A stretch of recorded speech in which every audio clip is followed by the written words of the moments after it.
Here we go.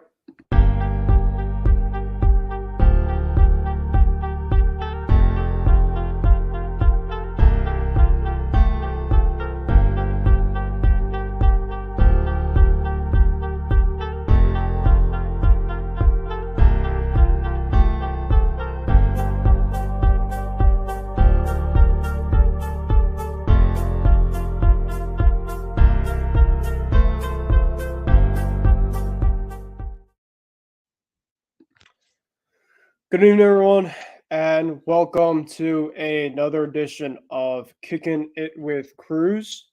I am your host, as always, for the program, and Ben Kruse, and we got a lot to get into for our show for tonight.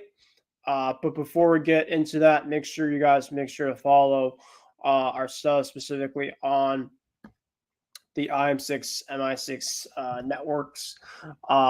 As there's, of course, other things, other shows that we are a part of, including Battle Up, Sports Weekly, with some of my co-hosts and Isaiah Leone and Laura Antonio, and much more. So make sure to give us a follow on Facebook. We do some stuff as well on YouTube. And then for my show specifically as well, if you guys have any other areas you guys like to take a look at my stuff, at Ben Cruz, all lowercase, BENKRUSC, all in one word, 144 on Twitter, as well as you can see my stuff as well on Facebook too. I put a little bit of stuff there too as well. So pretty much all sports related. Obviously on Facebook I do other stuff as well there too, post some stuff. But yeah, so but without further ado, we are probably going to be getting Isaiah Leon fairly soon. Me and him will probably be having a discussion tonight on tonight's program.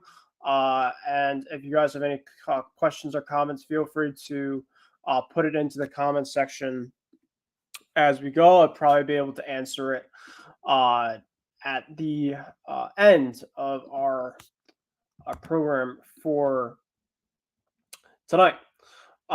So without further ado, just gonna kind of quickly get my opening remarks and just overall really quickly about how crazy kind of this whole week's now been. We're in early July. Have it.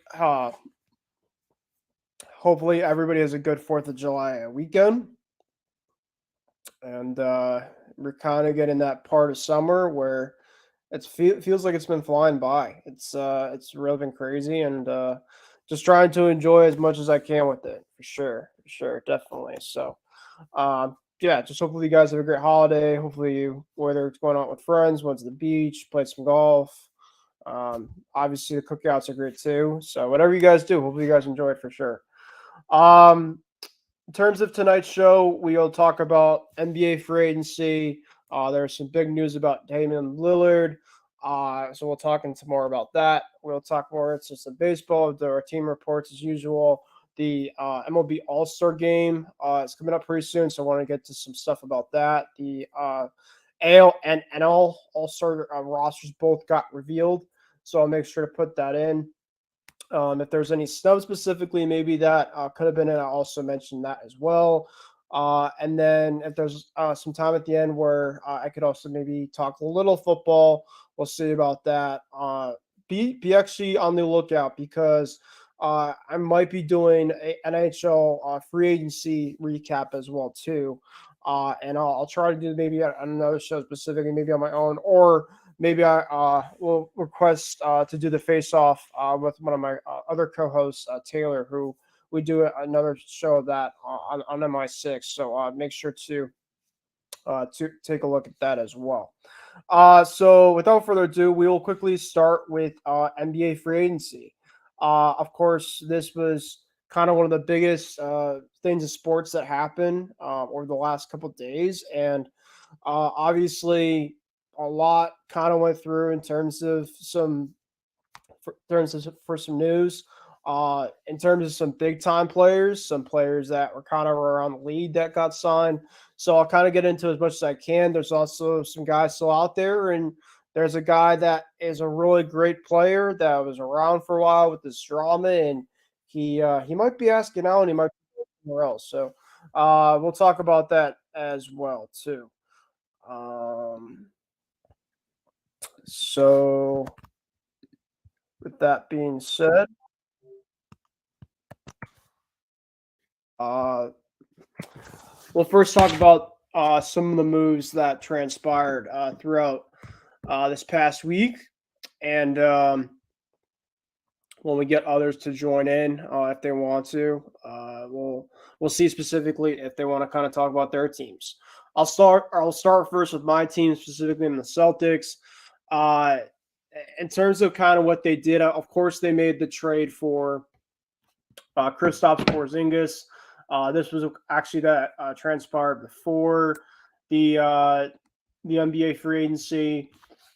They got first protected overall picks also with Golden State. And unfortunately, in the trade, they had to move on from Marcus Smart, who's a long time Celtic. Marcus actually had some really interesting comments after the trade that happened. And, he essentially kind of was talking about the his time in Boston, kind of just overall everything that went great. Obviously, he also talked a little about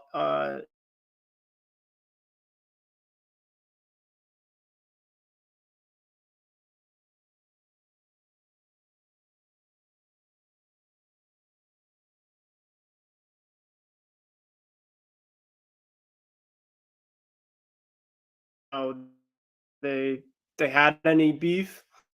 And sorry about quickly about that technical difficulty. But yeah, I mean, I think specifically it's a fair trade. I think the Celtics won this trade.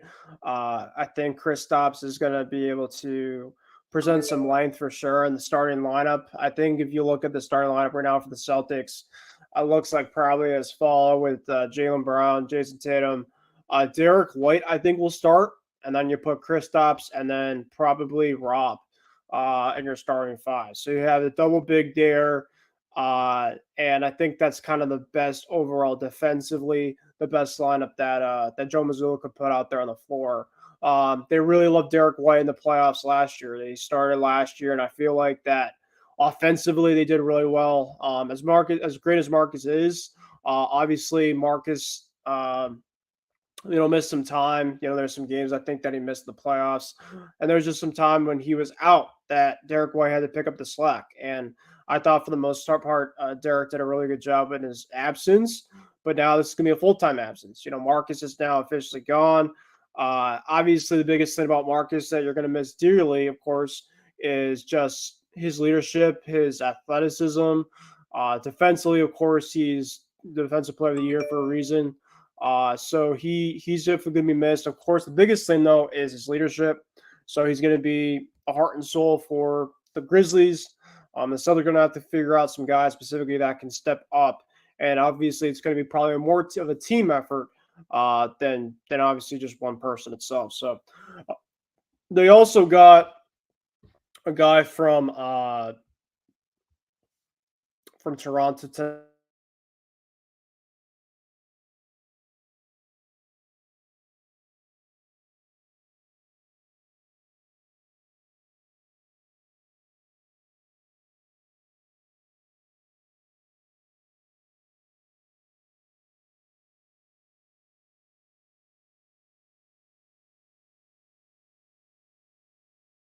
try to find him. I guess later on because there's so many other guys that I wanted to get into. Um, Now let's kind of go. I would say kind of go through the list a little bit here, and I know that uh, obviously, if I get to all these moves, I'm probably not going to get to all these moves, but I'm going to get as much as I can done. Uh, so I'll kind of start going through the list of the teams, and if you guys have any questions about that, and I'll give you. Hopefully, you guys can feel free to take a look in. So, a couple of the free agents that were out there, and in terms of the deals that happened, we'll first start with Jeremy Grant. Jeremy Grant was essentially one guy essentially that I had in the Kicking with Kruse last year that we had, which was a our Sports Weekly actually, where we kind of predicted some of the where we thought that some of the players could be going to. Which, by the way, and when Isaiah comes on, I felt like for the guys that were in the list that I put in, I thought that my predictions I actually did okay with. So and this is one of the guys that I predicted that he would return back to Portland, and he did. Jeremy Grant was an unrestricted free agent. The Trailblazers signed to a 5-year, $160 million deal. Obviously, this keeps Grant in Portland for the long term.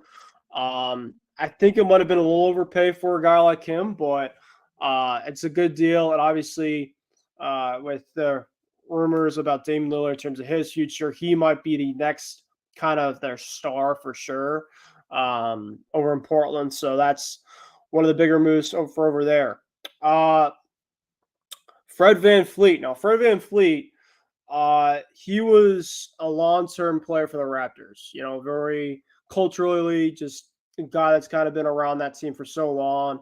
He obviously helped the Raptors win a ring. Him and Kawhi, of course, won together with Kyle Lowry.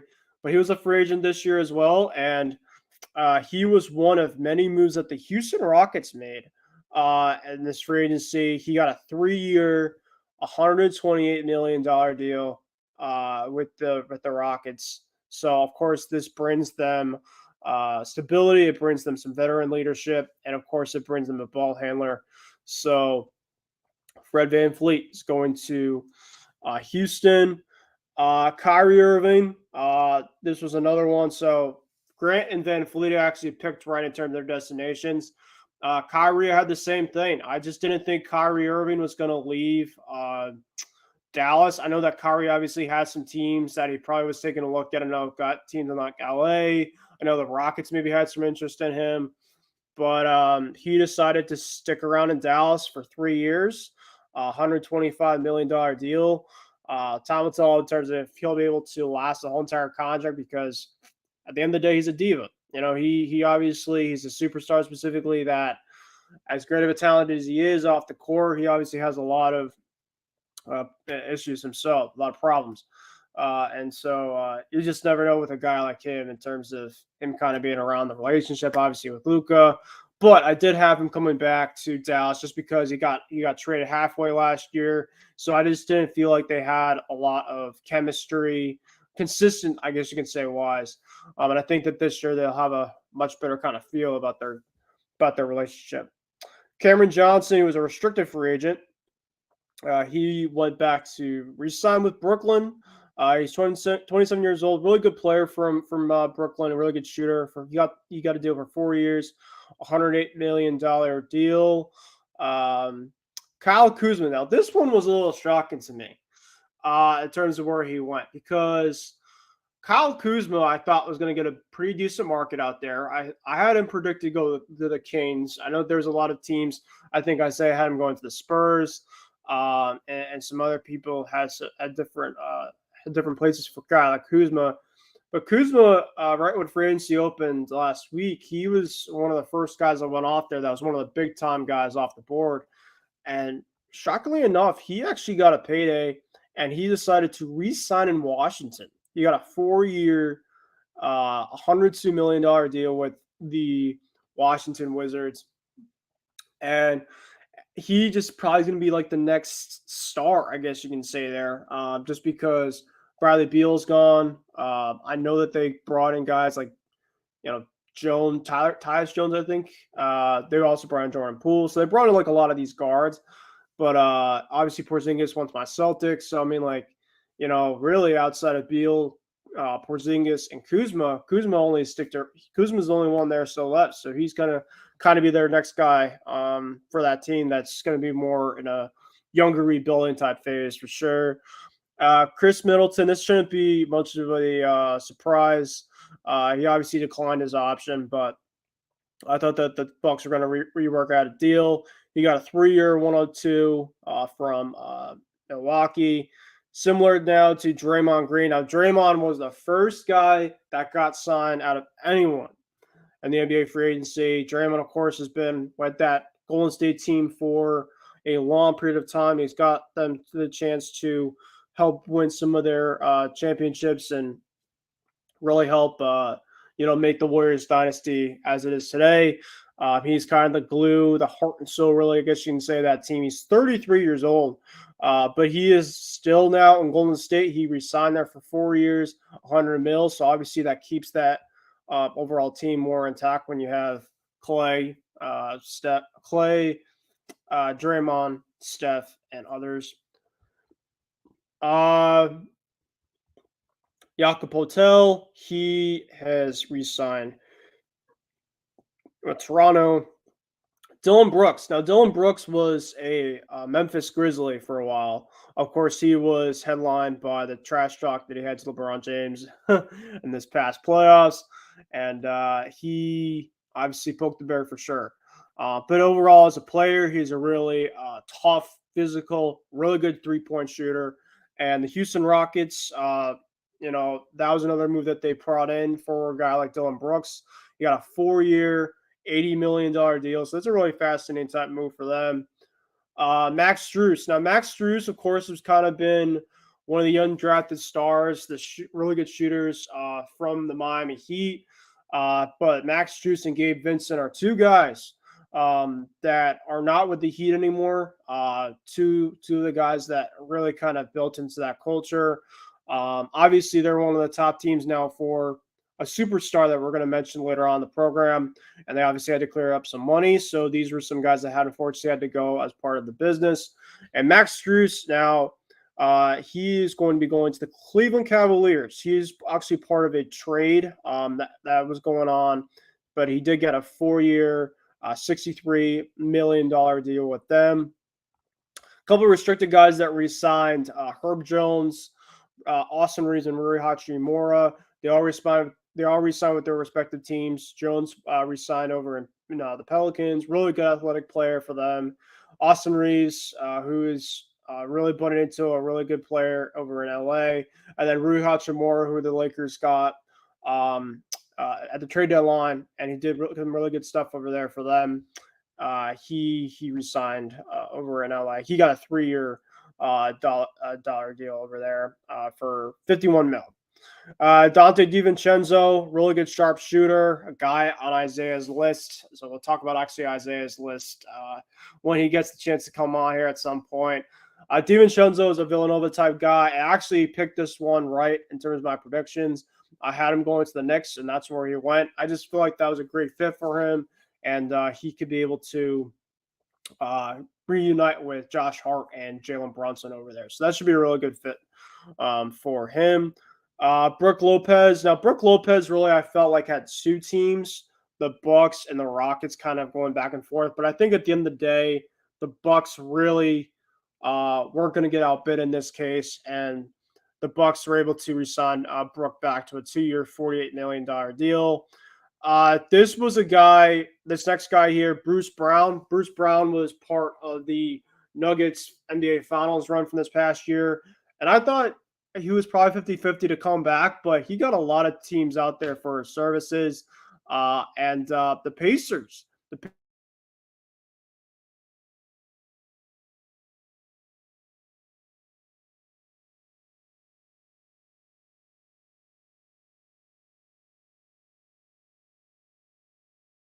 Nuggets, for the Pacers, he got a 2-year, $45 million deal.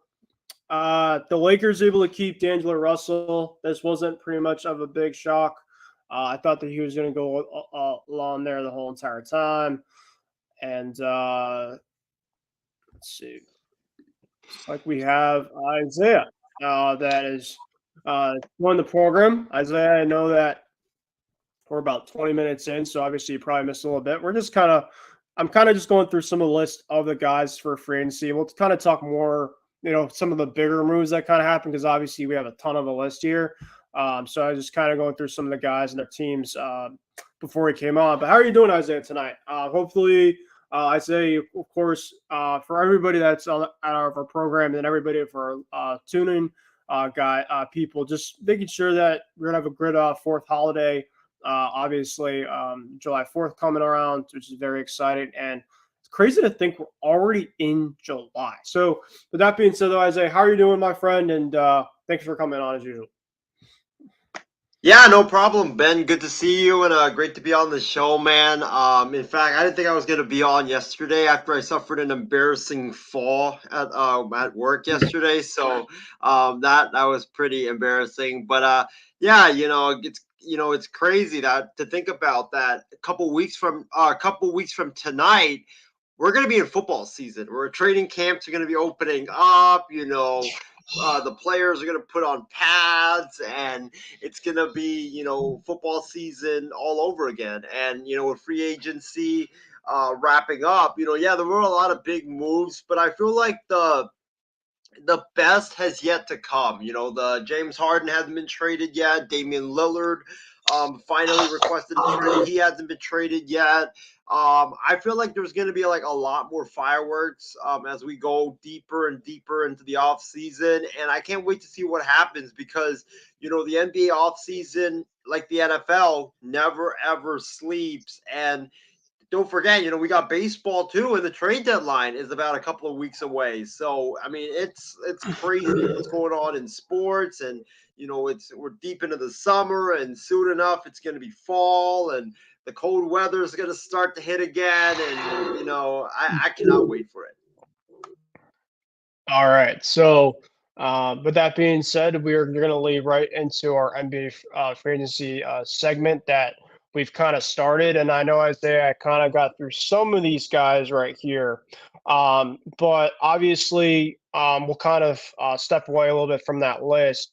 And one thing we're going to do, Isaiah, since we have you on here, is, of course, that you made a nice, great list for Santa Claus to Rob Pelinka that you want that you wanted. So I do actually want to take a look and revisit specifically, really quickly, if I can get that video. I obviously would not want to have you get embarrassed on that, but for the people out there, I would like to see specifically if let's you know what, while I'm looking at this video, Isaiah, okay, um, we obviously will get to will get to your Lakers. What did you like with them? Did you not like for them? And do you feel like they have any other moves that they might have coming up? And who are some guys specifically that you might think of for the Lakers to maybe acquire? Well, first off, I'm kind of upset that the Lakers didn't get anybody on the list that I wanted. The only person that I All think right, oh God. we actually have Isaiah's list that I found. So to my show, everyone, let's take a look at this video.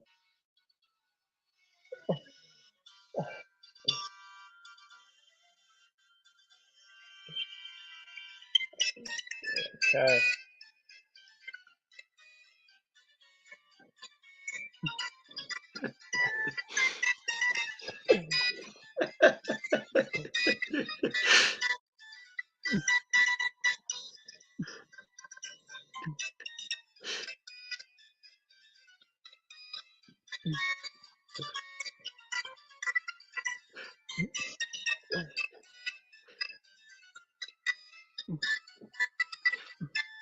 There's one. All right. I had to put that out there, Isaiah. I know you just came on here, but because we have a great show, we have all the fun. I had to put it out there. But in all jokes aside, how do you feel like the Lakers offseason went? Let's just say this, Isaiah. I was pretty impressed by overall what Rob Pelinka did. I thought he made some moves specifically that really I guess you don't say shocked me, but like I just feel like he really put them from like last year specifically. I just feel like they're kind of just there with their positions. He definitely had it for sure, and I really like some of the moves. So if you want to go through some of the moves for the show, as they feel free to just say 'em. Yeah, my overall thoughts on the Lakers free agency is I was impressed and I was happy with a lot of the moves that they made. Um, but I do feel like one glaring need is the center position. And I don't know why Rob Pelinka hasn't solved it yet, just because when we played against Denver in the Western Conference Finals, our lack of size was really exposed. And I thought that the Lakers would go out and try to solve it by getting some physical, dominant, tall big men to come in to counter Jokic. And you can't stop Jokic, obviously, but you're not going to be able to shut him down. Let me say that, but you can kind of stop him to some degree and tire him out. And I think that the Lakers. Their plan in 2020, which was to get Dwight Howard, JaVale McGee, get those double bigs, those double physical tall bigs on Jokic, and have AD there and to keep an eye on Jokic. I thought that was very effective. And I don't know why the Lakers didn't take that recipe into consideration against Denver this past season. And when you look at this offseason for the Lakers, they added, I think, only one big man, and that was Jackson Hayes, who I really like that move because I think he's a guy that has been really undervalued by the New Orleans Pelicans. He's been very underutilized as well by the Pelicans. And he's a guy that's like a lob threat, maybe not as physical of a big man as I would like, but I mean, he's a guy that can get the job done. And I still think that there's more talent in him than he's shown thus far. But yeah, I think the center position is one that is a glaring need that the Lakers still have to fill. Um, I'm looking at the other moves that the Lakers made. Like I like the Cam Reddish move. I think he's really going to help the Lakers shooting.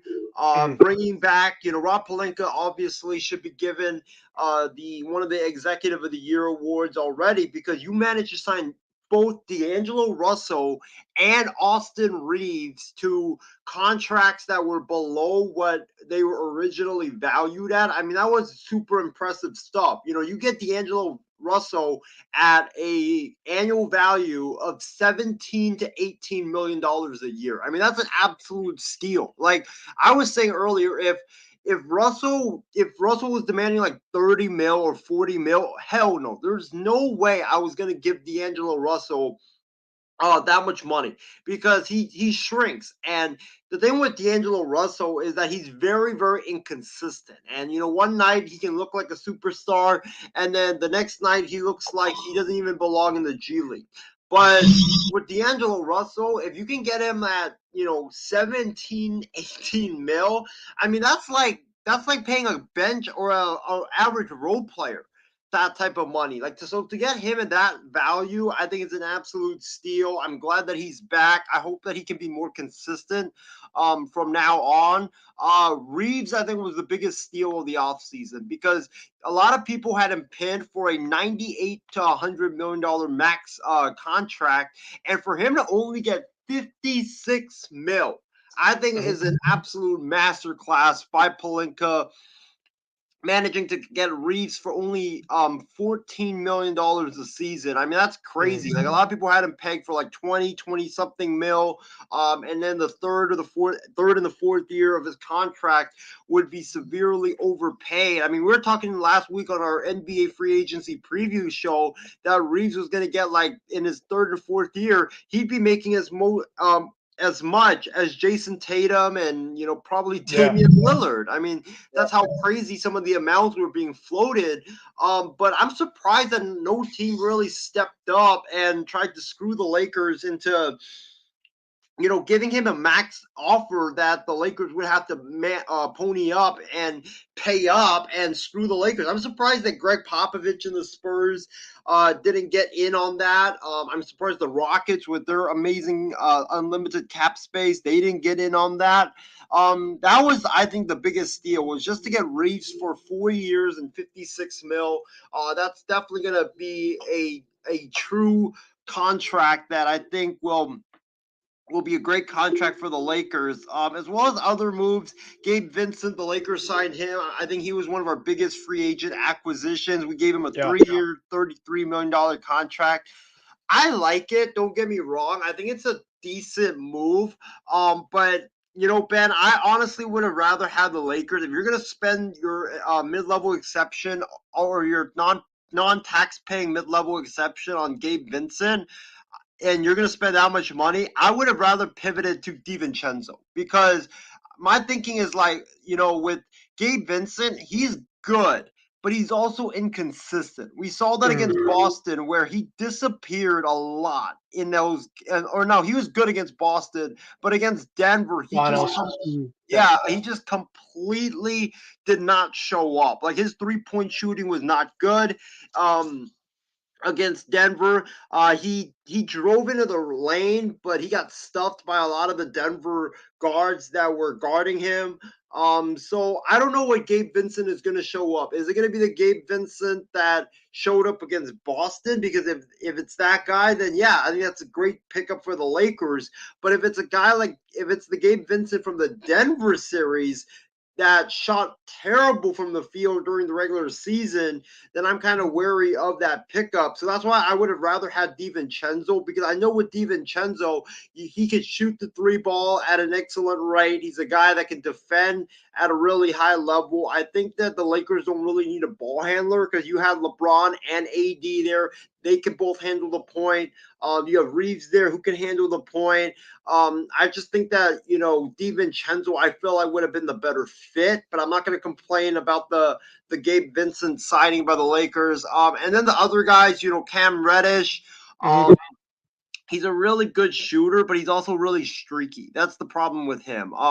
One night he can look great, the next night he'll look bad. And I don't like. There's a lot of the guys that the Lakers signed that they play up to their potential. They'll be great, but they're also really really streaky. So the Lakers, they need to just hope that these guys can put together consistent efforts, because if they can, I think this team will definitely challenge Denver for the Western Conference Championship.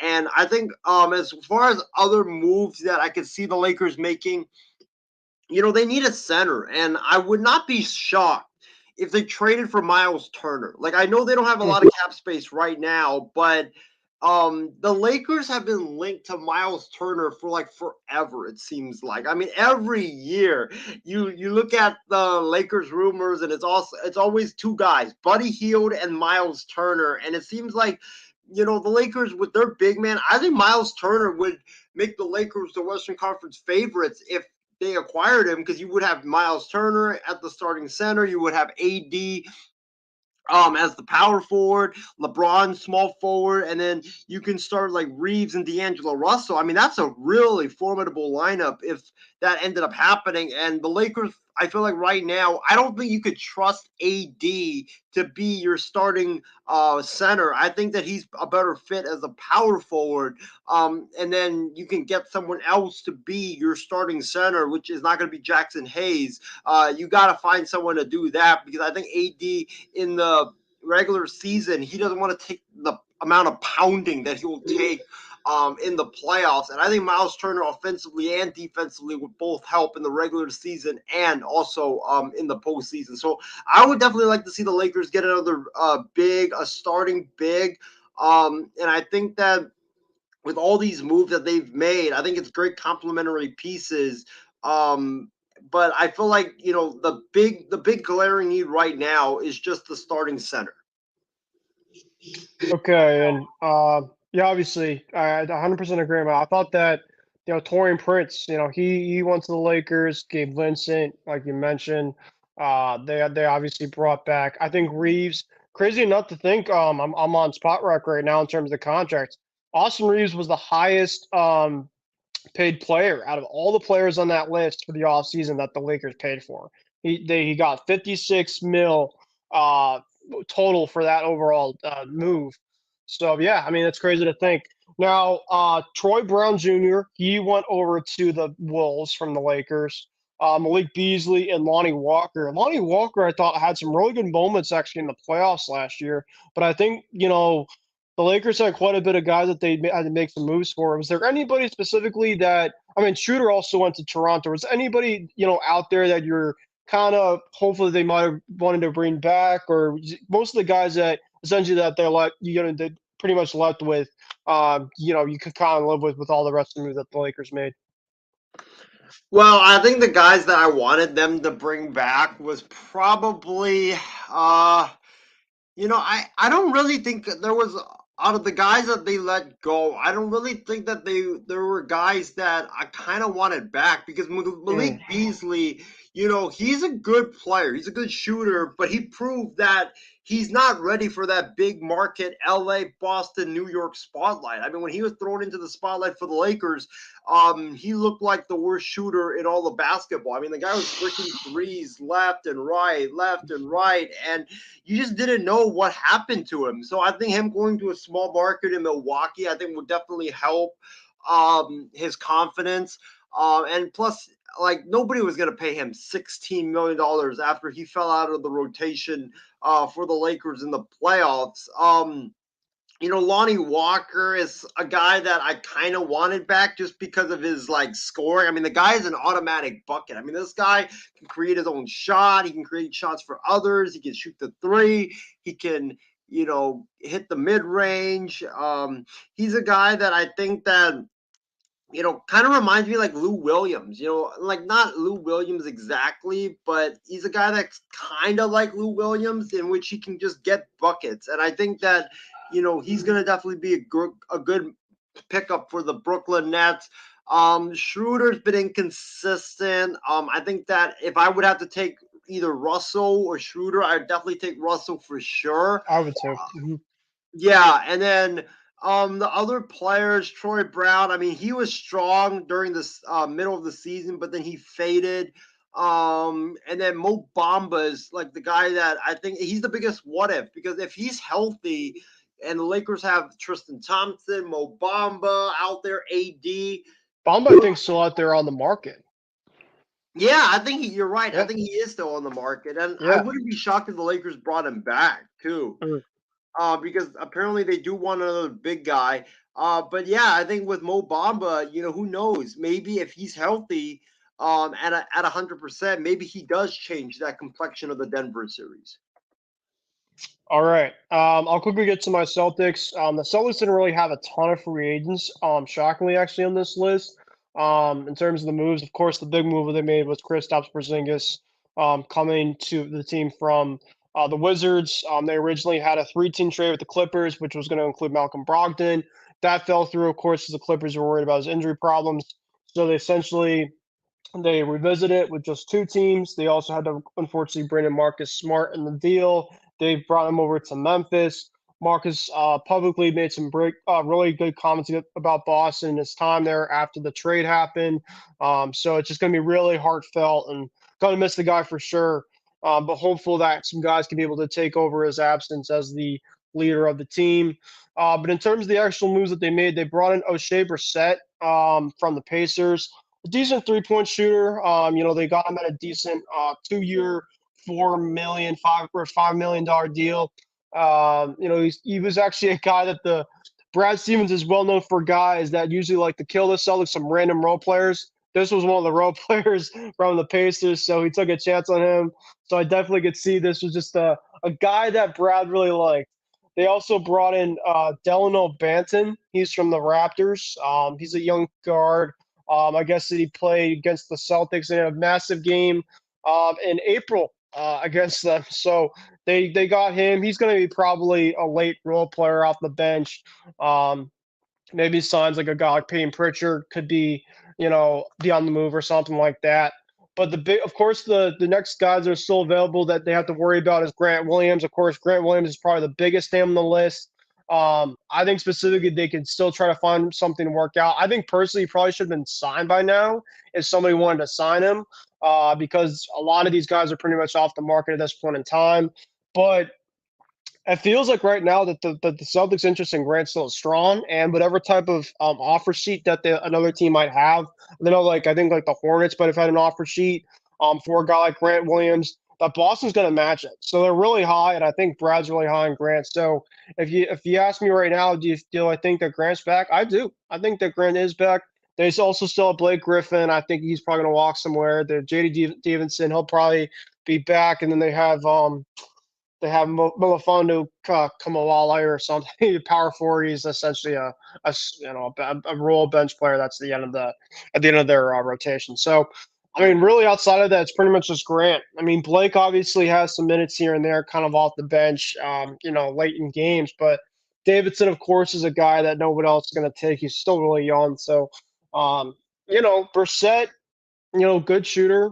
Banton, probably a late guy off the bench, could be maybe for Pritchard. Don't really know a lot about Banton, but I've seen Brissett play, and he seems like he's going to be a decent player overall. But obviously, the big one was Porzingis, and I feel like the Celtics still have something up their sleeves because I know Isaiah sent me something that caught me perking up a little bit. That's something that could definitely go haywire or something crazy, and we'll talk more about that later on in the program.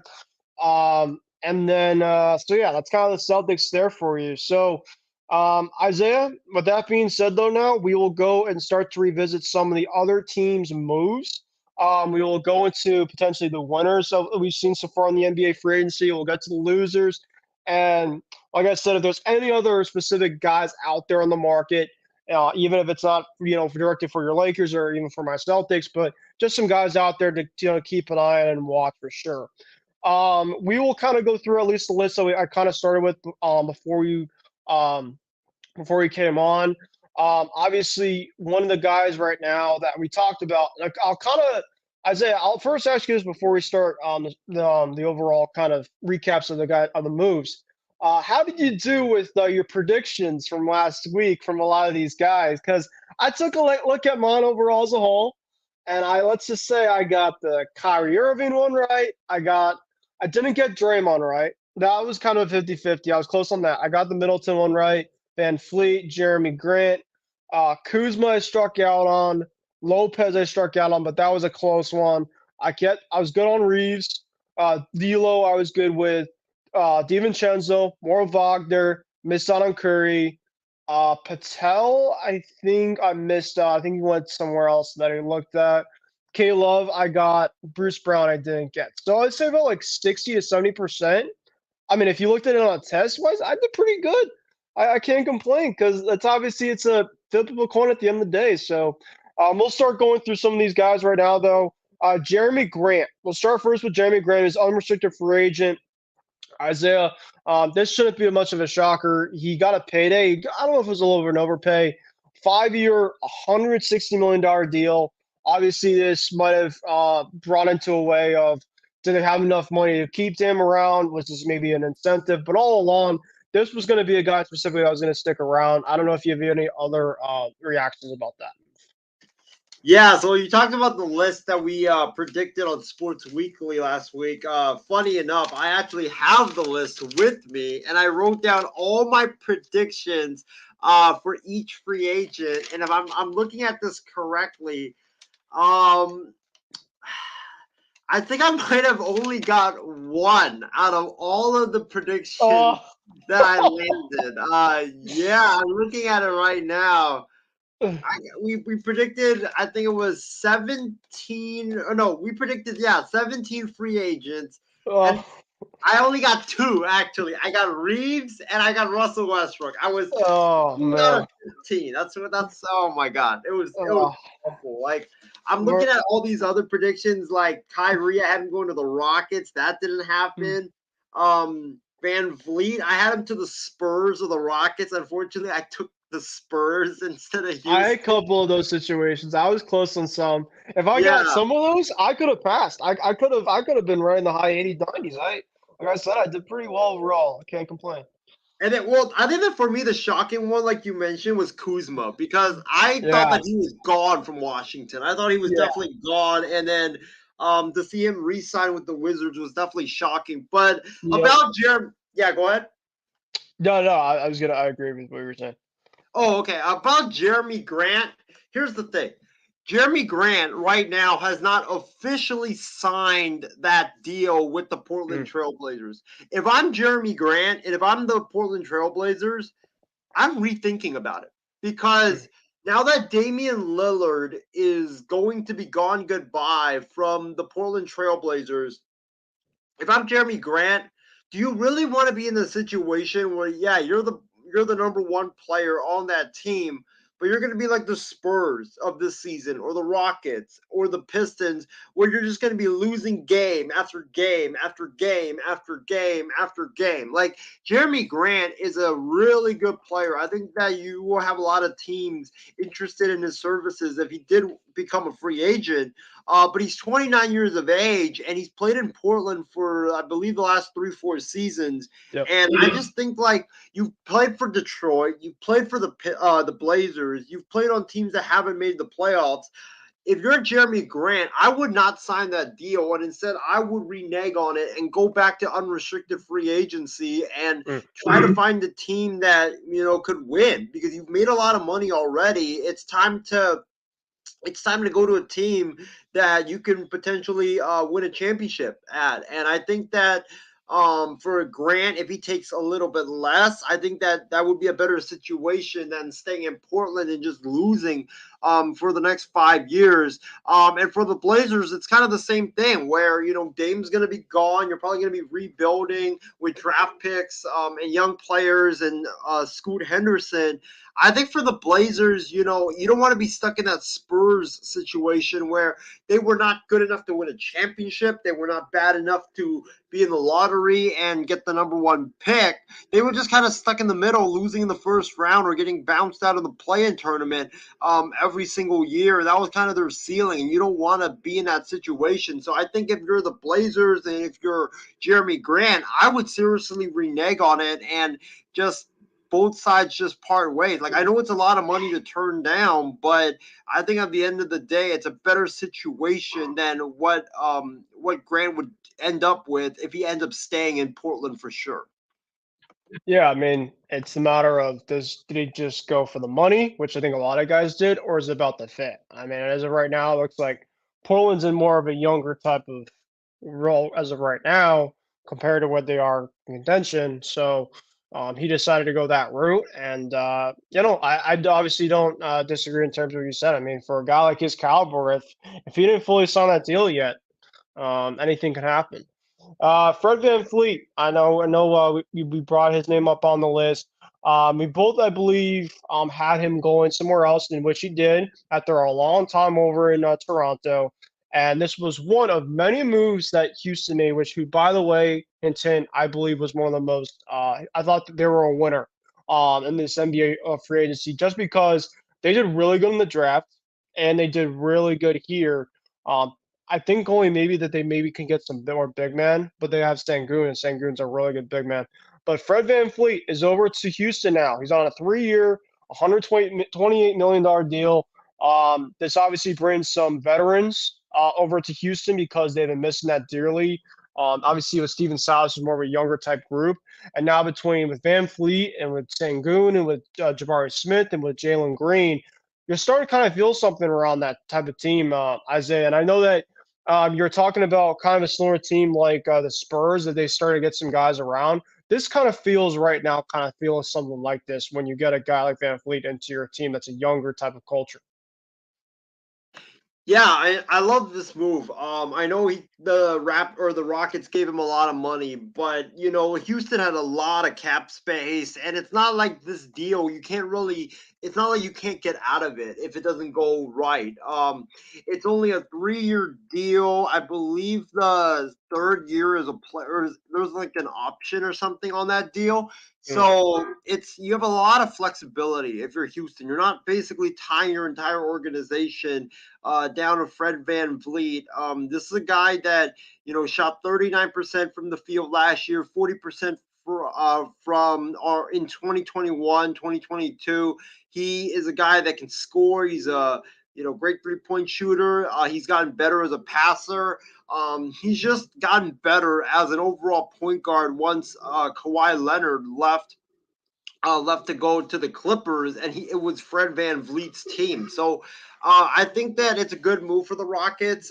Van Vliet will definitely help, Jalen Green there, make him a shooting guard. Sangoon as a center, he'll give him the ball a lot more.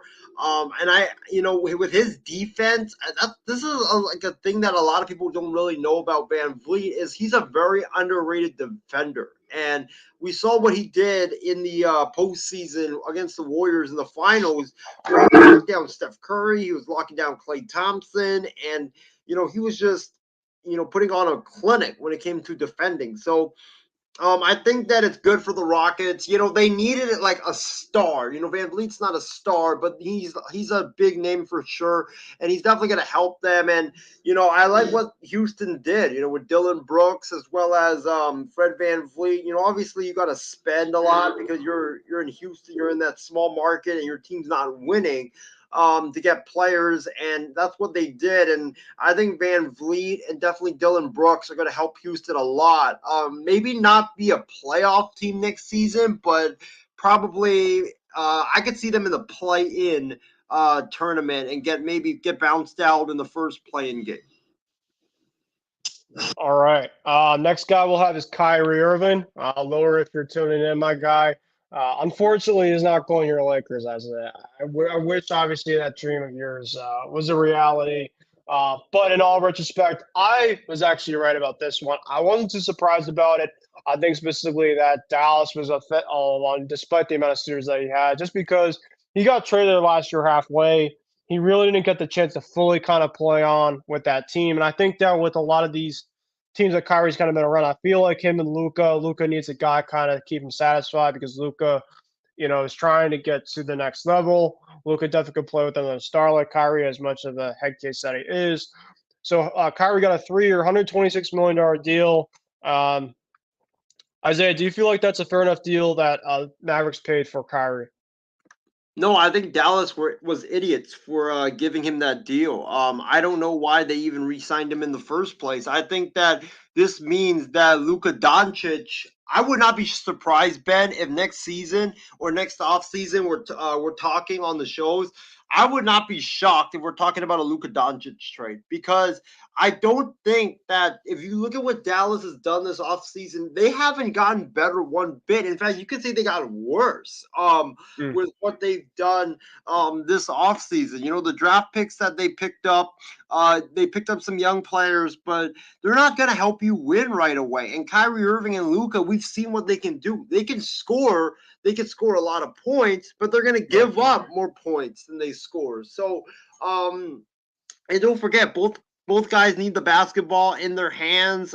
Kyrie is kind of like Fernando Tatis Jr., where he's like a walking time bomb. You don't know anytime he's just going to explode, and you don't know what kind of shenanigans he's going to do and impact the team. So I would not be shocked if Luka walks in or demands a trade next offseason because I don't think the Dallas Mavericks are going anywhere anytime soon. And if for Luka to stay, they have to definitely make a run in the playoffs. Not get to the playoffs, they have to make a run in the playoffs. And Kyrie to Dallas doesn't really signify that they'll make a run in the playoffs. It just signifies that their ceiling is literally going to be first round exit, and that's about it because they have Kyrie, they have Luka, Dwight Powell's back, Tim Hardaway Jr. is there, but that's it. That's basically it on their team. They haven't really made any moves. They're trying to. What was that? They got Seth Curry, but yeah, they got Seth Curry, but that was about it. They yeah. haven't really got any other players besides that. I know they're trying to target Grant Williams. Jared Allen is a trade target, but I mean, if you look at that Dallas team right now, it just seems like Mark Cuban wanted them to get better in a hurry. I don't think they even got better. I think they got worse, to be honest with you. All right. Cameron Johnson. Obviously, we don't really have to go much into him. He resigned in Brooklyn. Next big one is Kyle Kuzma. Kyle Kuzma was like an hour, I guess you could say, like an hour in to free agency. This is probably me and Isaiah's probably the most shocking, I guess you can say, because Washington's going more of a rebuild type phase. They obviously moved on from one of their stars in Beal. He went over to Phoenix. Kristaps came over to my Celtics. So he just kind of felt like it was all said and done that Kuzma was going to go to a contention type team. But it seemed like that Kuzma sticked around because of one thing only. And I think that's the back. Got 4 years, $102 million deal. Do do you feel like Kuzma just went for the money, Isaiah? Because I mean, you look at it outside of that, um, he's not going to be able to win long term in a team like that. I think Kuzma sadly learned from Bradley Beal. He just went for the money. I mean, I was stunned when I saw the notification from Woj that Kuzma re-signed in Washington. I was for sure thought that he was going to be gone from the Washington Wizards, and I thought he was going to go to a team like he was going to get the bag, but he was going to go to another team to get the bag, like the Spurs or the Rockets. I thought he was going to go to one of those teams. But for him to turn around and go to Washington, I don't know what he was thinking. I think that it's a move just to get the money. And you're right. He can't really complain anytime soon about, oh, the Wizards aren't building around me. It's a bad situation. I don't like it. The owner doesn't care about winning because you signed up for it when you had a chance to leave, but you decided to take the bag from Washington.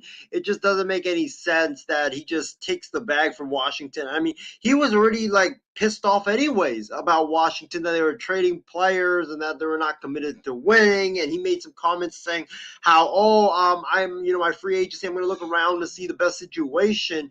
Washington's not the best situation, and I don't know what Kyle Kuzma was thinking, that's for sure. Okay. Let's kind of go through the others here. Chris Middleton. This was one I think you had him going to OKC with. At the end of the day, with Middleton, the Bucks really kind of resigned, I'd say, most of their key guys. This was pretty much one that, unless it took a clear enough other route for him, I didn't see this leaving. So, obviously, with Middleton to stick around in Milwaukee, obviously, this is a massive piece for a guy like Giannis. Any other quick thoughts about that? Even though I had him going to OKC, I'm not shocked because this is a great situation for him. Yeah, he took less money, but he got long-term security at the end with the multi-year deal, and also he sticks with the Bucks. It's a perfect situation for him. He can win at a high level, and also he's the perfect number 2 next to Giannis. So not really shocked that he re-signed with the Bucks. I thought he was gonna, I thought OKC or someone else was gonna pursue him. Maybe they did, but I thought that if he didn't go to like an upstart team like the Thunder or some other team like that, I thought he was probably gonna re-sign with Milwaukee. We'll go now a little bit down the list. This guy right here, who was actually on your Santa Claus free agency list. This was with Draymond Green. This was the first guy actually that got signed out of the whole free agency, so he didn't want to wait around. He is now back with Golden State. I think at this point in time for Draymond, it's comfortability, and I think when you have two guys backcourt of Klay Thompson and Steph Curry, I mean, how could you not walk away from that? I mean, essentially, you were in maybe a other situation. You might have had another star that you maybe not got along with. Um, as much as that, LA fit or somewhere else maybe could have been kind of a, dream here and there. I just didn't see Draymond leaving a team like Golden State at the end of the day when they still have hopes for a championship, down the road with two of the best players of all time. This one was kind of shocking to me because I thought after the Jordan Poole punch and the fact that the Warriors lost Bob Myers, I thought that Draymond Green was gonna walk away from the Warriors. I thought that he was gonna go to LA, team up with LeBron. It seems like those two have been kind of, you know, shaping up that team up for a long, long time.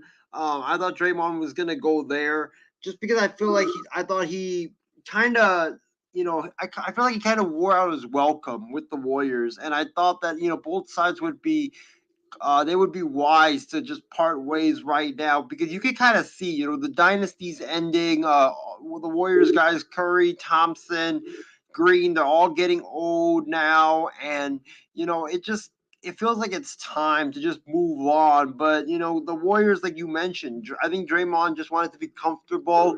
I thought that the Warriors, they just want to make like one more run at it, see what they can do. But Ben, don't be shocked next offseason, if the Warriors fall short, like they get eliminated in the first round into the second round, and they do tear it apart, because I just feel like this is kind of like the last dance now for the Warriors. And Mhm.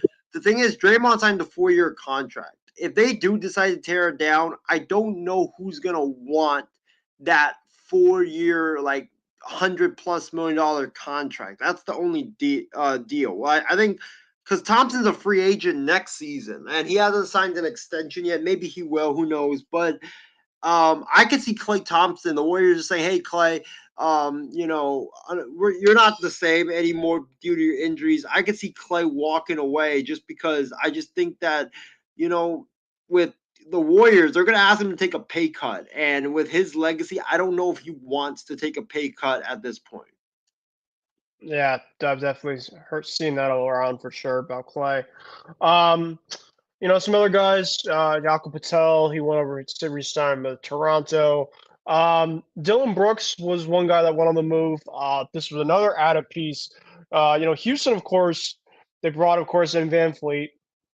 Dylan Brooks was another guy, as well as Jeff Green, who's obviously been a journeyman in his career with a lot of different teams.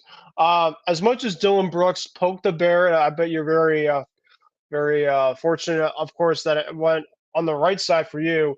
In all retrospect, I think specifically this is still a really good move for Houston. He could bring the three, he could defend and stuff here and there. Houston definitely, I thought, made some really fascinating moves. And to bring some veterans that could still, around the block. Obviously, they might have overpaid here and there, but they had a ton of space. So of course they brought some guys in. That guy like Dylan Brooks, I don't mind it. I mean it's a little maybe over. I mean 4 years, 80 mil for a guy like him, maybe a little too much, but yeah. I mean I don't hate the moves that they've really been doing though. I don't either. I mean, they had to overpay for a lot of these players because they had a lot of salary cap space, and they've been losing a lot of games the last couple of years. But I don't mind it. I mean, you got Dylan Brooks, who I feel like he needed a fresh start after leaving Memphis. Fred Van Vliet, he's gonna be good for them offensively and defensively. I think that Houston made a lot of like crazy moves, especially with the contract they paid. But if you look at the contracts, they're not tying themselves to these players for a long time. So I'm okay with it. I think that with the Brooks move, he could defend. He's going to help out Jalen Green, who's not that good of a defender yet. And then with Van Vliet there, I think this team they're definitely going to be a play-in team. That's for sure. Or they could be like right outside of it. I mean Or right they'll outside, exactly. yeah, I mean Exactly. they'll be like right. I mean they'll definitely be a lot better than they were the last couple of years for sure. Yes. The other move that they made outside of Jeff Green and Dylan Brooks that was kind of headline was Jack Landau. This was actually a sneaky move. I thought was really fascinating. You could be able to match him with Sangoon for sure. Um, obviously, I could get to a ton of these. I'm just going to see specifically if there's any others before we get into that Dame talk, because that's going to be some of the big stuff we'll talk about tonight.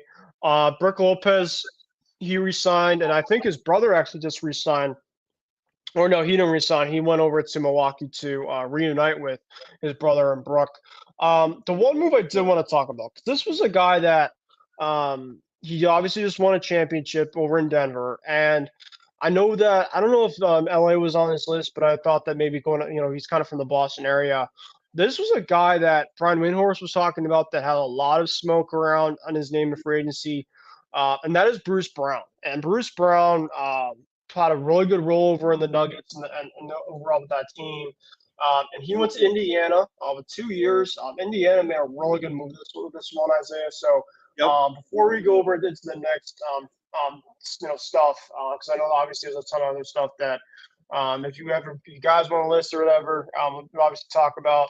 I mean, I know that Russ went and re-signed in LA. That's not really shocking. Some other guys, but Bruce Brown, what's your reaction on that? My thoughts on it is that I was shocked because I Mm, thought he was going to go to a team that could win. But when you think about it, he goes to the Pacers. Indiana's not really doing anything anytime soon. They're rebuilding right now with Halliburton there. But he went to get the bag. I think that's what this is. He went to get the bag. He's 26 years of age right now. He could score. He could shoot three. He is a very sneaky, good offensive player. I like this move for the Pacers. But for Brown, I don't really like it because I think that he should have went to. I think the Lakers were interested, the Mavericks were interested. I think he should have went to one of those teams because if you're prioritizing winning, you definitely would go to one of those teams over Indiana. All right. I guess before we get to the Dame stuff, I know I just was gonna say we're gonna get to it now. Um, any winners and losers, I guess you can take out of this free agency, at least so far. Um, one team, I guess you could say two teams that I'd say had a ton of activity. The Phoenix Suns were extremely active. I mean, of course they brought in Beal, they brought in Yatu Watanabe. I mean, I'll just kind of go through a list of some of the guys that they made. Um, of course, when you have Kevin Durant, when you have all these guys, they brought in Eric Gordon. He kept Damian Lee, Shimatse Mutsu, who's a center. They got from Josh Koji, that is also a shooting guard. They got Drew Eubanks from Portland. So like they brought a lot of guys off the bench, and I know we were talking about this, Isaiah, about Phoenix in terms of what do they have on their bench. And I gotta give where it's credit to because that's really hard for a team that has all this money around. I mean, you have a starting five of guys that are pretty much stars. Half of those guys are stars. You had to have at least some flexibility in your bench to at least be a good team. And Phoenix was one of my winners. And then I think Houston. I think Houston because they really were able to progress from the draft and make some more moves specifically to keep themselves in competition to be right around a playoff spot after being pretty much the bottom of the barrel the last couple of years, for sure. So, what's your winners so far in free agency? I know there's probably other ones, but those are two kind of notable ones that at least I saw. Yeah, for me, I think my biggest winners and losers. Let's start with Phoenix. They added a lot of depth on their bench, a lot of players that I didn't even think they would be able to sign, especially getting Beal. You got Booker there, you got KD, and you kept Aiton. And then you end up getting Eric Gordon. That's a good move for them off the bench. They get Metu, like you said, he's a very underrated big. They kept Damian Lee. They kept, a couple other guys. I like what James Jones and the Phoenix Suns did. I think they did a really good job shaping up that bench. I think that if they can add a few more pieces, I think that would be good for them. Maybe like a Christian Wood. I mean, that guy is Yeah, on the free agent market monster. right now. Mm-hmm. Yeah, and he's probably going to only get a vet minimum. And I think whoever gets him, that's going to be a massive steal for sure because he can play. My other winners, I would probably say, I'm trying to think. My other winners. I mean, you could be biased to your Lakers. I mean, you you could be biased. I want to say the Lakers, but I feel like they are a winner. I'll give them that. They are a winner. I like what they did, but there's some moves there that I kind of was like, I would rather you They're have had. questionable. Yes, exactly. I Like could say. the Jackson Hayes move. That's the one that I'm like, even though I think he has untapped potential, the reason why I was clamoring for Mo Wagner was because he fits the traditional big right now, or he fits the modern day big. He's a guy that can shoot the three. He's a guy that can get dirty in the paint. He's a guy that can block shots. He's a guy that's really smart. He's a great passer. He reminds me a lot of Andrew Bogut, Ben. And I think that, for the Lakers, I think Mo Wagner went for $8 million a year. I don't know how much did Jackson Hayes go for, but the thing with Jackson Hayes is with the Lakers offense, it's a ball movement heavy offense with Darvin Ham running that Mike Budenholzer type of an offense. You need to have high IQ players that can pass the ball around and their centers be able to shoot the three. That's why Brook Lopez works so well out there in Milwaukee. with Jackson Hayes, his weakness, his biggest weakness is that he doesn't have high IQ. Someone put that in his scouting report that he's a low IQ basketball player. And you know, when I look at it, I think Mo Wagner would have been the better fit for the Lakers. And that's why I was kind of upset that the Lakers didn't get him, because I'm like, dude, the guy's a young player. He's only 26 years of age. You will be getting a guy who is getting into his prime right now, who finally learned the NBA game. You would be getting him on a cheap, $1 or $2 million contract. And I think that he would have flourished next to Anthony Davis in LA. So that's the kind of move that, when we're talking about with the Lakers, that's the one move that I was like, I really wish the Lakers would have signed him instead of Jackson Hayes. But they definitely are a winner for sure. They made a lot of good moves. Credit goes to Rob Pelinka for being aggressive in the free agent market. In terms of the other moves in terms of the other winners, your Boston Celtics. I thought that, losing Marcus Smart is going to hurt, but you guys had a lot of guards, and I think that, you had to trade one of them to get that star big man that you guys desperately needed, and you finally got it in Porzingis. A lot of people always trash on Porzingis, but Porzingis, he's only 27. He is in his prime. He put up 23 points last season, had one of the top seasons of his career. And, finally, he's going to be going to a team with Tatum, with Brown, or, who knows, maybe Damian Lillard goes to the Celtics. I don't want to get me too excited. Yes.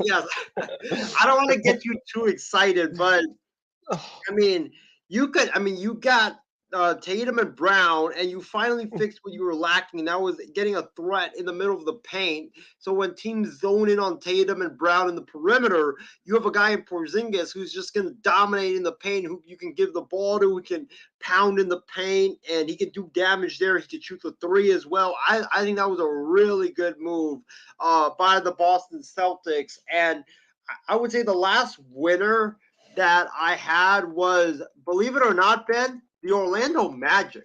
I like what the Magic did this offseason.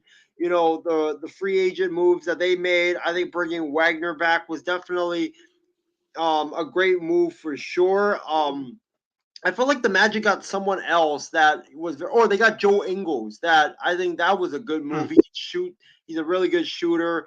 You add him to all the young guys with Boncaro, with Fultz, Wendell Carter Franz Jr. Wagner too. You add, Franz Wagner as well. I think this Magic team, I think they could definitely be in the hunt for that 8th seed in the Eastern Conference next season. All right, now we'll quickly go to the losers before we get to the Dame talk, because I know that's gonna be a lot of fun. For me, my losers are the Pelicans, because I still think that there's some stuff with Zion going around, and maybe to kind of keep them kind of within the organization to keep satisfied. They didn't really do a whole lot. They kept Herb Jones, but they got Cody Zeller, and Cody Zeller, for the most part, for Miami this past year, especially in the playoffs, was a complete non-factor. Miami was wanting to get him away like crazy. Another team was the New York Knicks. Now I know that they got DiVincenzo, but I don't know. I just feel like they moved on from Obi Toppin, and Obi Toppin, of course, was a guy that was a Dayton guy, so he was actually a grad from my brother's school. I was actually fortunate to meet him. But the Knicks are play him a lot. Thibodeau just didn't play him a lot. One guy with DiVincenzo for a big market like that. I don't know. I just feel like maybe the Knicks could have gotten some more pieces to help out. Maybe that they go and take a look at the trade market. And then the other team was the Philadelphia 76ers, because, yes, they only just got one guy, that's Patrick Beverley. And I know he's getting a little bit up there in age, but with Joel Embiid and his future down the road, and we'll talk a little bit about, I guess, some guys. It could be speculation down the road of some guys being moved. But, you're the Sixers, you want to try to get some guys to at least keep the team kind of around and competitive. Beverly's a decent piece, but it's where how much do you really improve with that, right? So these other teams only I felt like we're kind of losing because they didn't do not only they didn't do a lot of activity. I just didn't feel like a lot of teams that you feel that can make some moves, right? Some little moves aren't the worst, but for teams that like have some guys that are stars, whether they're up in questions down the road or just you just maybe just need kind of the overall fit. I don't know. So I had the Pelicans, I had the Knicks, and I had the Sixers as my three losers for the free agency. All right, for me, my losers are number one, the Dallas Mavericks. I think giving Mm. Kyrie that massive deal was idiotic for sure. You're not going to be able to win anything with Kyrie and Luka. They are a good duo, but they just don't defend. And the Dallas Mavericks, after getting Kyrie, they struck on basically everybody they targeted. They targeted Bruce Brown, they targeted DiVincenzo, they targeted other players as well. They've struck out on each and every single one of them. And I don't know, if you're Dallas, what are you going to do to improve your team? You're not going to get Embiid. You're not going to get, Zach LaVine. What are you going to do to improve your team with, not a lot of top options out there anymore? Also don't forget, I think a sneaky good move, I'll give credit to Dallas for this, is them getting Dante Exum. That was a move that I don't think a lot of people really noticed. I think Dante Exum, he was he was drafted, I believe, number 4 in the draft. I think 6 years ago, 7 years ago. He's been injured a lot, but he's a guy that I really like. He's a guy that can defend, really lanky. He's a guy that if you're Dallas, he can shoot the three. He's getting better at that. I think that it's definitely a good move by Dallas, and he's on a cheap 1-year deal as well. So if he doesn't work out, you can just cut him. But I think he's going to work out for sure. The other loser is for me, definitely got to be the Sixers, like you mentioned, Ben. It goes back to the point that we made last week that I think Joel Embiid's future in Philly is in jeopardy. I mean, you got Harden leaving. What are they going to get back? Tyrese Maxey, they're not willing to trade him. They have, they didn't get anybody outside of Pat Bev in free agency. So I think Embiid's future definitely became murkier this week. And the last loser that I have is the San Antonio Spurs. You got Victor Wembanyama. You have a lot of cap space. You should have done what the Rockets did and sign a bunch of short-term big money contracts so you can get Wemby some veteran talent to surround him and not have to be the main focus of the team. But now I think Wemby's definitely going to be the main focus, and that's going to be a lot of pressure to put on him right now. All right, now we kind of went through a lot of the free agency class, right? We kind of got through our winners, we kind of got through our losers. But Isaiah, this is essentially something that we've been talking about, wanting about, and I saw this on my work on Saturday, and we both kind of looked at each other on pretty much saying, finally, finally, finally, finally. This feels like the Aaron Rodgers thing all over again in terms of thankfully the talk is finally over. So with that being said, guys, Damian Lillard, aka Dame Time, he is officially time to go out to another team. He has officially requested a trade. This was kind of something where he's been loyal, kind of like Beal, for a long period of time. I'm shocked that he finally had the guts to do it, but he made the right move. He really made the right move. And so just a quick first overreaction before we kind of get through some of the teams and kind of the latest rumors about Dame. Nothing really kind of set in stone outside of just kind of little chatter here and there. But man, this is going to be something. This is probably the biggest part now of the NBA now, kind of with free agency. I would say kind of with the rest of the guys kind of coming to a close. So yeah, what's your overall quick reactions, and then we'll kind of go through kind of the trade scenarios that we might have, because this is going to be massive.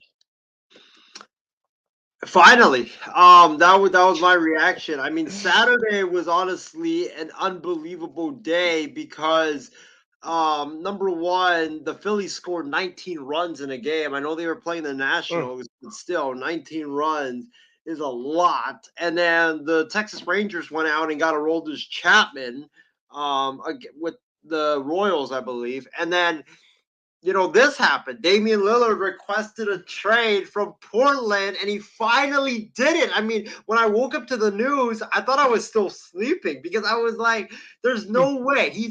We've been hearing about this for a long, long time. Is he gonna do it? Is he gonna do it? Is he gonna do it? And he finally had the guts to do it on Saturday. And Ben, it goes back to what I said on the draft, or yeah, on the draft, that number 3 pick when Portland was on the Mm-hmm. clock. I said that's going to determine the NBA for the next 3 years, because if Portland pulls the trigger on Scoot Henderson, who they were really interested in, then Damian Lillard is gone.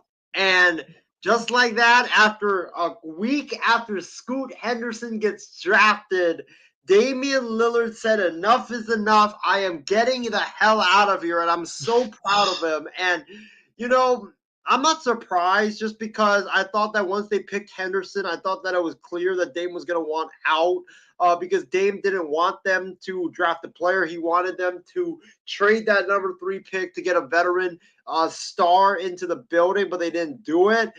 So I'm not surprised by it, but I mean, I'm surprised that he actually did it, because he's been not wanting to do it for year after year after year after year after year, and he finally did it, man. And it was definitely astonishing for sure. On Saturday when we got the news, like, I honestly could not believe it. I thought that I was sleeping, like I told you, but good for Damian Lillard. It's about time that he gets out. And I think, sadly, we might be in for a messy divorce, because he wants to go to the Heat.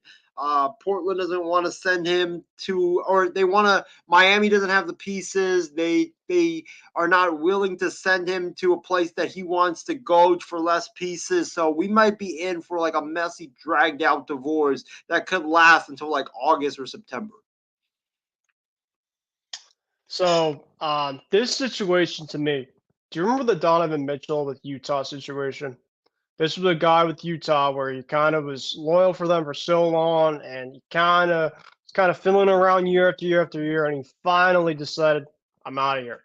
And it took a little bit to kind of get a trade kind of in fruition and attack. I think at least it took a decent amount of couple weeks. Um, but this is Damian Lillard we're talking about here. This is essentially behind Steph Curry. I mean, I don't think there's many guards of Damian Lillard's caliber. One of the best closers in basketball to this day. He's still, really good in his prime. So this is going to be someone right here that, I mean, every team should be in on. But in all retrospect, specifically, let's go to some of the overall teams right now that realistically feel like they have some really clear smoke. And according to Shams Charania today, at least that I was reading, or I was hearing, it sounds like right now that kind of the lead team, I guess you can say, out of this whole entire thing right now, and shouldn't be much of a shocker, is the Miami Heat. And Miami Heat's is essentially Tyler Hero. I've heard that name many, many times kind of floating around. Tyler Hero, I think even himself said that he doesn't feel like he's going to be on the Heat next year. So he could be probably floated around in trade talks. Did you also see the rumor, Isaiah, too, about they might try to add a third team in as well for this trade to Yep. potentially happen? So, I mean, they have different scenarios, at least I think for the Heat, and maybe at least 3 or 4 to try to make something happen. I think that's why it's going to take a couple weeks, because there's just going to be, like you said, a lot of backlash in terms of, well, I at least can give you something, but Portland could say, well, that's not enough, or I'll try again. So it's going to be something where something's going to have to give. You're going to probably give a decent star back. And when Bam Adebayo and the Portland had some talk over the draft, I'm like, something's going on here. Something behind the scene here is going on. I don't think specifically Bam's going to get moved on, but I'm just like, something like that was fishy, because you just don't kind of talk about it, especially with Miami, is a team that's trying to get Dame. And you also realize too, Isaiah, that Victor Oladipo went to OKC to clear up space. They moved on from Vincent, and they moved on from Strus. If there wasn't any other corresponding move that they felt like that was going on, I felt like that at least one or part of that whole entire group that moved on was going to stay. So they're really trying to put all the chips in to get a guy like Damian Lillard's caliber. It's going to be a matter of can they get the right package and how much can they do for that. So that's of course the first one. The next one specifically is Brooklyn. I know Brooklyn. I don't know specifically if they kind of have the right pieces for that, but that's someone to keep an eye on. But Chris Haynes had today, and I don't obviously don't want to get too over the board with this, but Jaylen Brown specifically, the Supermaxes have been now officially eligible. So essentially, what that means is that a lot of the guys, Tyrese Halliburton was an example. Anthony Edwards today was at a Supermax. I don't know if he had a Supermax, but Desmond Bain. Do you see some of these contracts? A lot of these extensions were. I mean, Desmond Bain, Domantas Sabonis, he got one. Tyrese Halliburton. Pretty much all these guys that you're like, okay, yep, got this one, got this one. LaMelo, yep, LaMelo Ball got one too. $51 million a year. Yeah, for a guy that's injury prone, but that's for small market teams for a star like that. I mean, they don't. At the end of the day, that's just money to them. But Jaylen Brown is still not signed. Now people are like, whoa, what's going on here? There's, I guess, reports out, Isaiah, at least I was reading, that maybe he's on vacation. Maybe there's something kind of there. I know that, Chris Forsberg, who's a Celtics reporter, there's reports on maybe that there might be just kind of they're going to get something done with this, for a guy like him. So I don't think that there's, in terms of the stuff that I've been kind of looking and reading, it doesn't seem to be a situation where it's going to get too crazy. But if it's a couple weeks and it still hasn't been signed yet, I'll get a little worried. I ain't gonna lie, because now's the time to kind of do it, and so you obviously don't want to have it kind of dragged into next year for sure, when you're in a contract year. So, but with that being said, Jason Tatum, and this is kind of the transition over with the Damian Lillard kind of potential as a free agent. Chris Haynes had 4 other teams besides the Heat, the Celtics, the T-Wolves, the Pelicans, and some other team, I don't know, kind of in the list of some guys on his podcast, were apparently looking and kind of seeing potentially on a Damian Lillard trade. And so with Jaylen Brown obviously not signing up with the Supermax, Jason Tatum has been recruiting in behind the scenes to Damian Lillard to potentially join the Boston Celtics. Now, my first reaction would be, well, this would be obviously amazing. This is to get Dame time in Boston with Porzingis already there. I don't know how I'd feel with that. I mean, the biggest thing would be if the Celtics essentially could be able to get Dame and keep Jaylen, and when you have a starting 5 of Dame, Jason Tatum, Jaylen Brown, Kristaps, and Rob Williams, just give us Banner 18. I mean, because there's no other way. I mean, and still with the bench too, you could be able to keep Grant around. I mean, but I'll play hypotheticals in that way. That something would have to give for a guy like Dame Lillard. But honestly, Isaiah, I'll kind of first of all kind of go through your overall thoughts and where you think that the kind of the best fits are specifically, and then do you think there's really any smoke to like the Jason Tatum recruitment for Damian Lillard behind the scenes, and anything to kind of get myself even more excited that I might be already with this? Well, Ben, just don't get too excited because you definitely. don't want to be in a situation where like you get too excited and then Dame ends up somehow, some way in LA. Like then, oh God. But I like the teams that you listed. Chris Haynes, I'm looking at the report right now. He said that these are the teams besides the Heat that have reached out to the Blazers about what it's going to take to acquire Damian Lillard, and that is the Clippers, the T-Wolves, the Celtics, and the Pelicans. The T-Wolves and the Pelicans kind of perk my eyes because what are they going to give up? Like, is Minnesota giving up Rudy Gobert? Are they giving up Karl Anthony Towns? Are they giving up Anthony Edwards, who just signed that Supermax? I don't think they're going to give up one of those guys. So I think like they don't have draft picks. So I don't know how that's going to work. I think unless they give up Rudy Gobert or they give up Karl Anthony Towns, I don't see that happening. New Orleans, it's the same thing. Like, are they giving up Zion? Are they giving up Brandon Ingram? They're going to have to probably give up one of those guys in draft picks to get Damian Lillard. But if you're Damian Lillard, I don't know if you like. This is why I said it's going to be an ugly divorce because Dame wants to play for the Heat. The Heat doesn't have enough to trade for Damian Lillard. So if you're the Blazers, you got all the time in the world to make this trade, and you got to do what's best for your team. And Damian Lillard has 3 years being under contract. So having said that, I don't know. I don't think he's going to go to the Heat just because I think that Miami just doesn't have a lot to give up. Tyler Hero, draft picks, that's not a good package. Unless you're willing to throw in Tyler Hero, Bam, and draft picks, then we can talk. But that's just not a good enough package with Hero, Robinson, Lowry. Like, no GM in the right mind would take that deal for Damian Lillard. So I think that for Miami, unless they get a better package in, I don't think that will happen. The team, and I know I don't want to get you too excited, Ben, but the team that I'm keeping a very close eye on is Boston. Because Boston makes a lot of sense in the world for Damian Lillard. And I think when we made our free agency predictions couple of weeks or last week, I specifically said the team that I have Damian Lillard going to is the Boston Celtics in exchange for Jaylen Brown and other players and picks as well.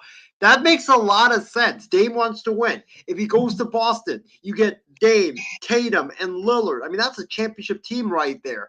And, you have a bench that you can build off. The Celtics, you're in the East. It's a weaker conference. Portland would get Jaylen Brown back, whom they can sign to a supermax, and they can build around. That just makes a lot of sense. And Ben, you're talking about Tatum or not Tatum, but Brown not signing that supermax yet. Should we get worried?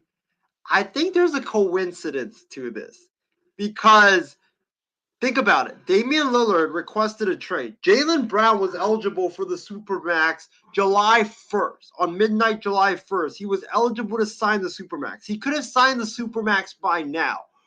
Why has he not signed yet? I don't want to do the Brian Windhorst impersonation, but there's something going on in Boston right now because it just goes back to the Dame Lillard thing. There's been so much smoke over the past few months about Jaylen Brown not being happy in Boston, not liking the culture in Boston, that he may want to go to Portland. And Brown was eligible for the Supermax July 1st. You've seen a lot of guys that's already signed it. Why hasn't Jaylen Brown signed it? And Damian Lillard requested the trade on, I believe, July 1st.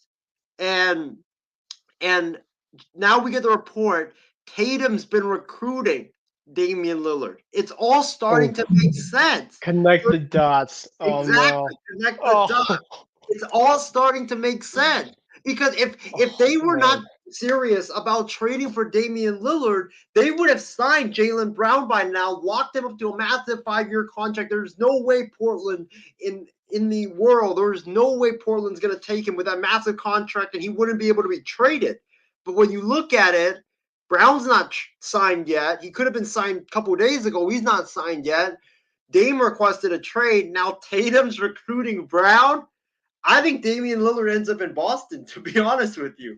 I think it makes too much sense for it not to happen. I think it's the perfect fit. I think Boston's got the better package than Miami by a long shot to get this done. And it just makes sense for both sides, for Boston and Portland. I know Damon said, I don't want to go to Portland, but when Jason Tatum's recruiting you, when Brown hasn't been signed yet. If you connect the dots, it just screams Boston. This just screams Brad Stevens and Boston for Damian Lillard. Today's July 4th. Is Isaiah going to give me a great firework for one of these days in the next couple weeks? Because, man, I felt excited when you were talking about that, Isaiah. It's too much of an excitement for myself to be disappointed, especially with a team like this. But I appreciate it. I appreciate, obviously, you thinking I of saw it. that from Twitter. I saw that on Mm. Twitter when they were talking about Brown and Tatum, and someone was talking about Brown not being signed, and it started to perk my ears up because I was just wondering, Brown hasn't been signed yet. That's not a coincidence. There's no way that Brown hasn't been signed when he could have been signed on July 1st. So, and now you get Yeah. this Tatum recruiting news. That's why I sent it to you because I was like, you connect the dots, it just screams Boston, my guy. It just screams Boston. Ugh. Even though I hate to say it as a Lakers Yeah. fan, it just screams Boston. Well, I was fortunate enough to meet Jalen, so I maybe I can get an inside scoop from somebody, maybe his agent. I'll see. But with that being said, guys, we'll talk probably more Dame stuff next week. This is probably gonna be the next couple of weeks type of a discussion. Let's go over to MLB. And obviously, kind of before we wrap things up because it's getting late where I am right now.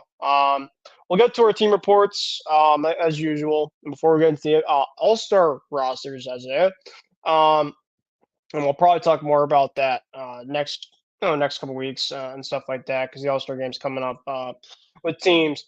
But we'll talk first with my Red Sox and Isaiah. We'll talk about in terms of what is this team?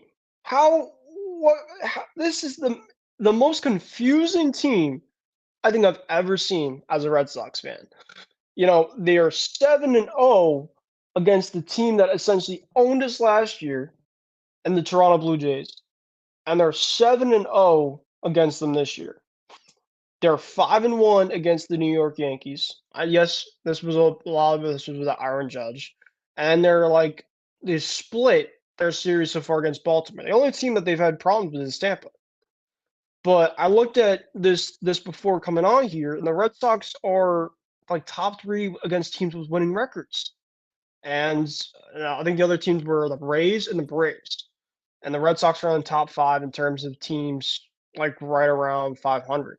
But you look at it with the Red Sox too, they're one of the worst teams against the National League at home, and they're one of the worst teams essentially outside of the division.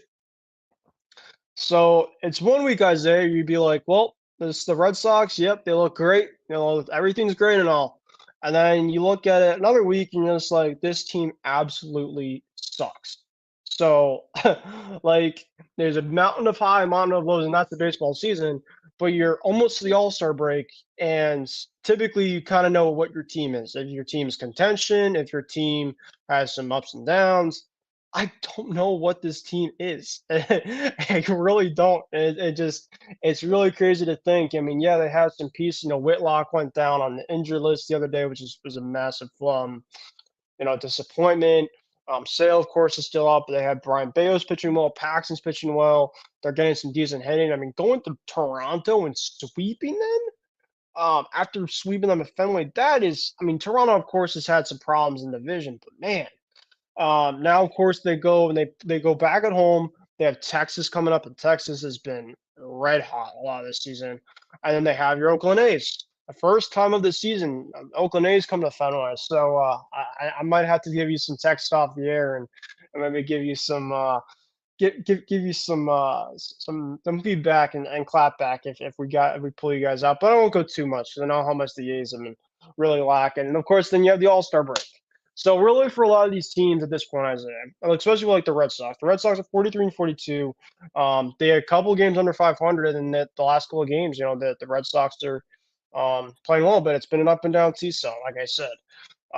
So they're 4 games out of the wild card, the third wild card. The 2 teams in front of the Angels and the Blue Jays, and 2 teams that I don't know. I mean, I feel like they're kind of honestly better, but they're kind of right around it where you can make noise.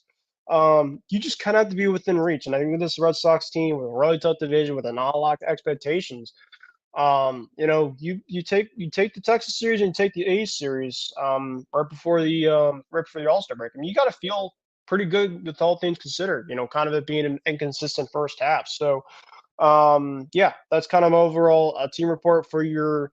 Let's take away for your A's and for your Phillies. I know for the Phillies, they are in third place at 44 and 39. And then obviously with your A's, um, man, Chicago has been an absolute massive letdown. That was crazy.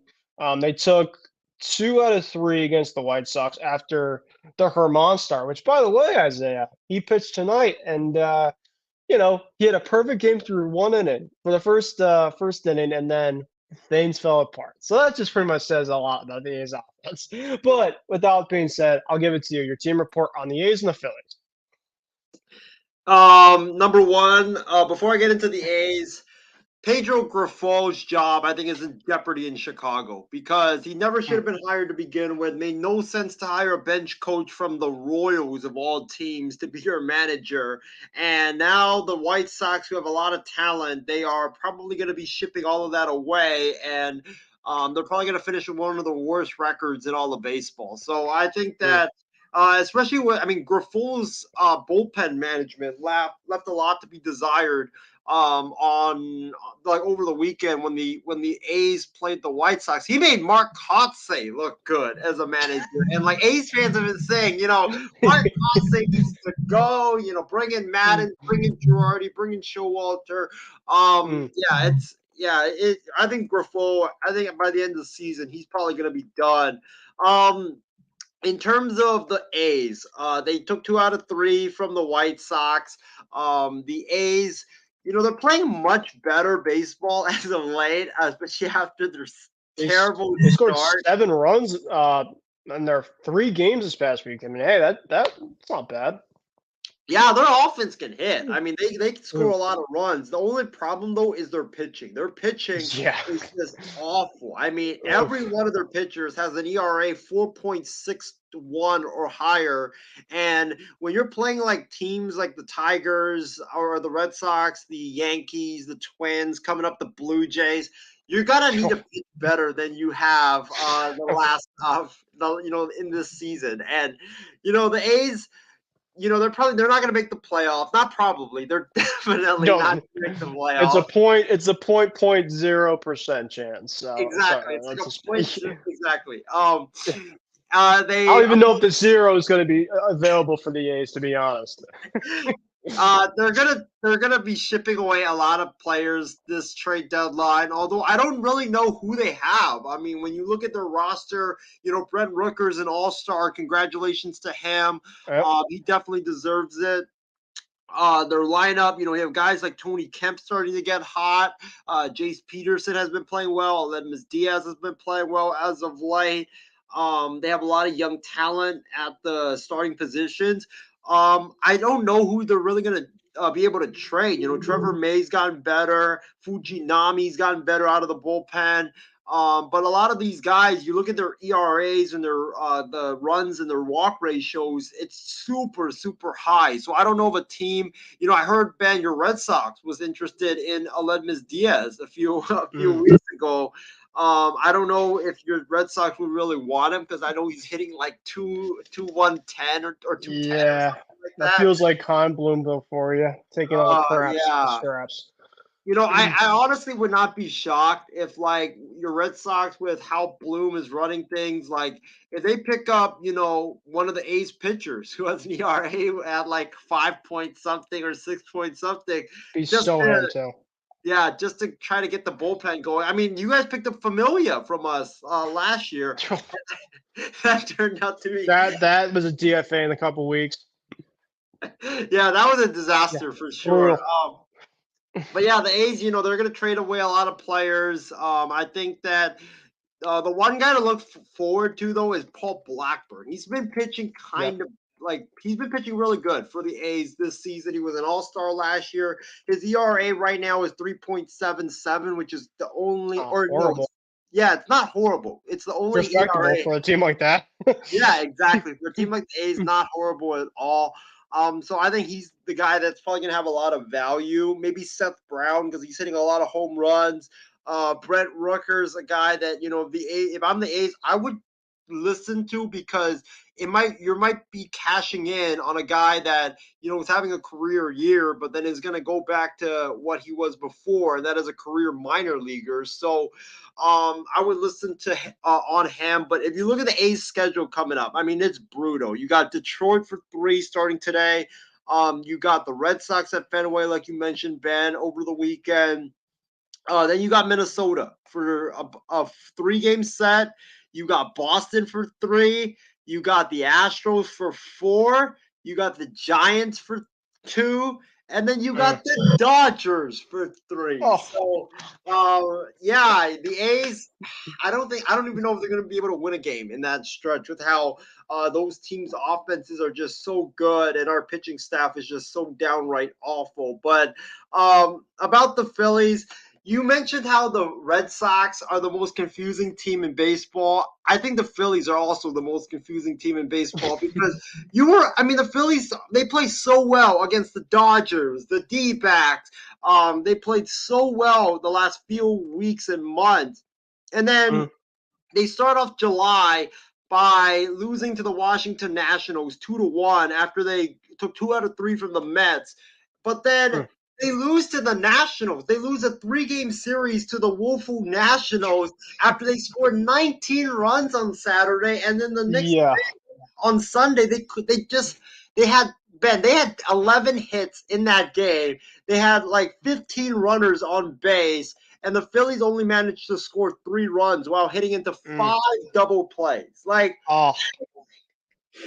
I don't understand this team. Like, how could you do so well against the Mets, the Braves, the Dodgers, and then you lose a 3-game series at home to the Washington freaking Nationals? It just makes no sense in the world. And, I don't want to be a Debbie Downer, but if you look at the Phillies schedule, it's tough in July. I mean, you got the Rays for 3 at Tampa. That's a tough place to play. You got the Marlins for 3 in Miami. The Marlins have been a really good team. Then you got the Padres for 3, and then you play the Brewers for 3, the Guardians for 3, and then you got the Orioles for a 3-game series to wrap July. Like, that's a really, really tough schedule. And I think how the Phillies do in July will really make or break them, because if they struggle mightily against this schedule, Dombrowski won't sell because you have a lot of players tied up. But I can see the Phillies, especially with how the NL wild card is shaping up right now, if they just struggle mightily, then the Phillies are going to be like 10 games or 11 games back with 2 months to go. I don't know how you dig out of it. And if I'm the Philadelphia Phillies, if I miss the playoffs this year, and if I struggle mightily and miss the postseason and finish with a losing record, I think you got to give consideration to firing Rob Thompson, because I just think that he's too chill of a manager. And I think for the Phillies, they need a guy that, can understand the players, but also will be a disciplinarian for sure. All right. So after our team reports, and let's see if there's anything. Oh, All-Star and AL All-Star rosters. And then we'll get quickly into who's going to be participating into the Home Run Derby. Probably before we conclude our closing remarks and all that fun stuff for tonight. So let's go through the AL and NL All-Stars rosters, and we'll talk more about this with Thora as well too, because I know that he loves to talk about this type of stuff. But while we have you, Isaiah, let's at least go through most of the roster. Over here, we'll start with the starters. For the American League, a catcher will be Jonah Heim. This was a deserving one for sure. Yandy Diaz takes first base. At second base, Marcus Semien. Texas was really well represented and deservedly so with a really good first half of the season. Josh Jung at third base, Corey Seager at shortstop. Outfield is Mike Trout, Randy Rosarena, Aaron Judge, but he's probably not going to play, unfortunately, because of an injury. And then Shohei Ohtani, who's been Shohei Ohtani. I mean, my goodness, I'll just say that. And then National League, catcher, Sean Murphy, first base, Freddie Freeman, Second base, Luis Ariz. Third base, Nolan Arenado. Shortstop, Orlando Arcia. Outfield, Ronald Acuna Jr., outfielder Mookie Betts, Corbin Carroll, who has had a fantastic year, might be NL MVP consideration, and that DH JD Martinez. So,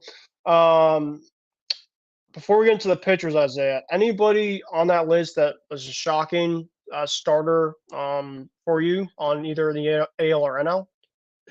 Not really. I'm not shocked that Texas had a lot of players just because they had a really strong start to the first half. Although they are kind of fading away recently. I mean, in their last 10, 25 games, they're 10 and 15 after they started 40 and 20. So that is kind of a cause for concern if you're Texas. For the Rangers, I'm very proud of Josh Young because this is a guy that's a rookie. He didn't really play a whole lot last season. And Ben, you and I both know this, that during the rookie's first year in the big leagues, you don't really see a lot of rookies have a monster year like Young has and end up becoming an all-star. I mean, it's kind of crazy what Josh Young has done in his rookie year. I mean, the guy just keeps hitting and hitting and hitting. And he's done a phenomenal job for the Texas Rangers. This guy was kind of like a guy that a lot of Ranger fans had question marks coming into the season. Like, is he really going to be the guy? Is he really going to be the guy? And he's, showed the Texas Ranger fans that, hey, I'm going to be the guy long term at third base for the Rangers. So proud of Josh Young that he made the All-Star team. He definitely deserves it for sure. Guys like Corey Seager, Marcus Semien, for sure they deserve it. I feel like another guy that a lot of people don't really think about is Adolis Garcia. I mean, this guy is quietly becoming one of the best hitters in all of baseball. He has a league leading right now. He's got a league leading, if I'm not mistaken, 21 home runs and a league leading 70 RBIs. And we're not even we're at the halfway point of the season, but he's on track. If he keeps hitting, he could hit 150 RBIs. Like, I don't think we've ever had a guy with that many RBIs before. So that's a guy that people need to pay more attention to. I think it's definitely well deserving for him. And besides that, I don't really see a lot of big surprises. Although Mike Trout, he got injured tonight against the Padres. He suffered a back injury. Who knows if he will be eligible for that All-Star game in Seattle in a couple of weeks. It just sucks for the Angels because, oh my gosh, you look at the Angels. I mean, they're starting to struggle, and you lose Mike Trout, or it was a wrist injury, but you lose Mike Trout and he left the game. That's not good at all. It isn't good for sure. We won't get into the reserves. We'll probably get into just the quickly of the pitchers, and then we'll go to our closing remarks. We'll do a lot of the other stuff on our next show before the All-Star game. The pitchers for AL: Felix Bautista, first year selection, probably the best closer in the baseball right now. Gunnar Cano, who was a first year for the Orioles. A really good story for them. Luis Castillo, as he's going to be pitching in his home park, which is going to be really cool. Clase, closer from Cleveland, he's just disgusting. Garrett Cole, probably the best pitcher in baseball in the American League right now. Evaldi, who of course is coming from my Red Sox, really good first half. Gossman, not surprising. Sonny Gray, really good first half. The only Red Sox was Kenley Jansen. He got in. I was a little bit surprised that neither Devers or Yoshida didn't get looked at as well as Chris Martin, but Kenley got in. Michael Lorenzen, Shane McClanahan, of course, Shohei, two-way player. He is also part of the pitchers. And Framber Valdez, who's been one of the best pitchers overall. So a lot of this essentially not surprising on this list. National League: Alexis Diaz from Cincy, Edwin Diaz's brother for the Reds, really good pitcher there. Camilo Doval from the Giants. Bryce Elder from Atlanta. He got the win tonight, last night, I guess now, and he's been a really good story for them. Braves, of course, are raking, doing everything well. 9-game winning streak for them. Zach Allen, Josiah Gray from Washington, Josh Hader, who's had a bounce back, really good year for the Padres. Mitch Keller from the Pirates, Clayton Kershaw, who never ages, still one of the best in the game. He's on the list. Justin Steele, who's had a really good season for Chicago, as well as Marcus Stroman, Spencer Strider, and Devin Williams. So just looking at this, I know that there's a couple guys on the pitching list, guys like Josiah Gray, Duvall, Steele, some new guys, but pretty much everybody else. I mean, Alexis Diaz, maybe Bryce Elder, but pretty much everybody else. I mean, you look at the American League, maybe guys like Jansen, Lorenzen, but pretty much just a lot of the guys using returners, a lot of these all-stars. So anything quickly before we go to our remarks about the closing remarks about the pitchers? No, I think a lot of these pitchers, they all deserve to make it. You look at the list right now. Otani, obviously, Garrett Cole, deservedly so. Castillo, with the Mariners, he was their best pitcher, maybe even their best player, because Julio Rodriguez has not had a good season at all for the Mariners. You look at the other guys like Gosman, McClanahan, Valdez. Yeah, they were all definitely deservedly so. Felix Bautista. I mean, I looked up his stats. I mean, that guy's absolutely filthy for the Baltimore Orioles. In terms of the National League, I don't really have a lot of problems with the National League All-Star pitchers. Kershaw, he's been phenomenal for the Dodgers this season. Gallen also. Diaz, he's been great. Doval has been amazing for the Giants. Steele, Keller, yeah, I get it, because I feel like those teams, like the reason why they made it was because yeah, they've been good, but you could have had other options, but they had to make it because of every team deserves it, or every team needs to have an all-star. So Fan um voting, so. yeah, exactly. Mm.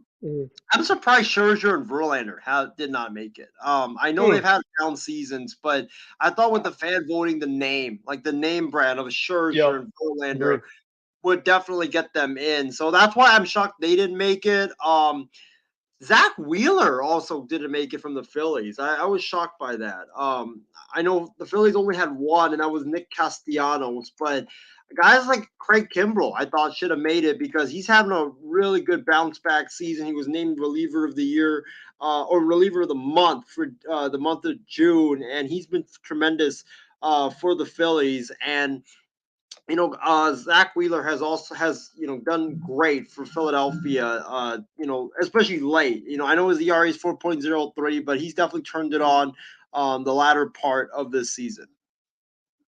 One thing before we go, Isaiah, did you realize this? I love JD Martinez, but Bryce Harper didn't become a starter, and JD actually got over him. Do you have any overall kind of feeling about that, or do you kind of feel like JD got deserved there?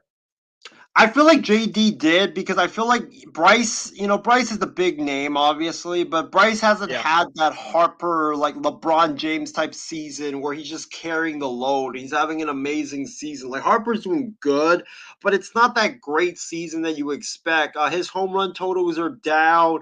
His power numbers are down. He's hitting a lot of singles, but with runners in scoring position, he just hasn't been the same Bryce Harper that we're just used to seeing. And I think that's one of the reasons the Phillies haven't been that good this season, with Harper kind of struggling. So I'm not surprised that JD got it over him, just because like Harper has had a good year, but not that Harper season that we expect. All right. Well, that being said, that concludes for tonight's program. I know it's getting mad late from where I am, so I'm gonna conclude it and get my rest so I can get ready for this holiday, which I hope everybody enjoys for July 4th. Um, I thought tonight was a great show. We obviously got through a ton of the stuff for basketball, which I really wanted to for tonight. A little bit of baseball stuff. We'll talk more about some football. We'll do some of that coming up prior this weekend. Yeah, just thought a really good show, and hope you have a good holiday, Isaiah. And Isaiah, quickly before we conclude for tonight, any closing remarks that you want to have on your end? Yeah, it was a good show for sure. Glad that we got some of the NBA stuff out of the way. Although I think that we're not even into the exciting part of the off season. When the Dame trade goes down, the Harden trade goes down. You could see other trades like Levine, Miles Turner all go down as well. So, the first part of the offseason was great, but now we're kind of in that waiting game where you're waiting to see when these guys are going to get traded. And it's going to be like a very fascinating offseason, especially for you, Ben, because with all the Dame Lillard smoke going on, you got the DeAndre Hopkins stuff going on. I Oh mean, man. as a Boston fan, oh my God, you might literally have to have your phone by your bed, and you might be on edge every single hour, and just to prepare for that notification you will get from Oh. Woj or Adam Schefter Well, the next no. 2 months. Now the biggest thing too is the Twitter has this limit for Mhm. that's been going around. So I know that during free agency, everyone's like, Elon Musk is killing Twitter because it's one of the biggest sport. It was NHL free agency going on around that time this past weekend with the Dame stuff. It was like everybody wants to be around it. They did this limiting crap. So I just hope that stuff's gone by Whoa. the time it's there because man, I agree with you for sure. But keep going.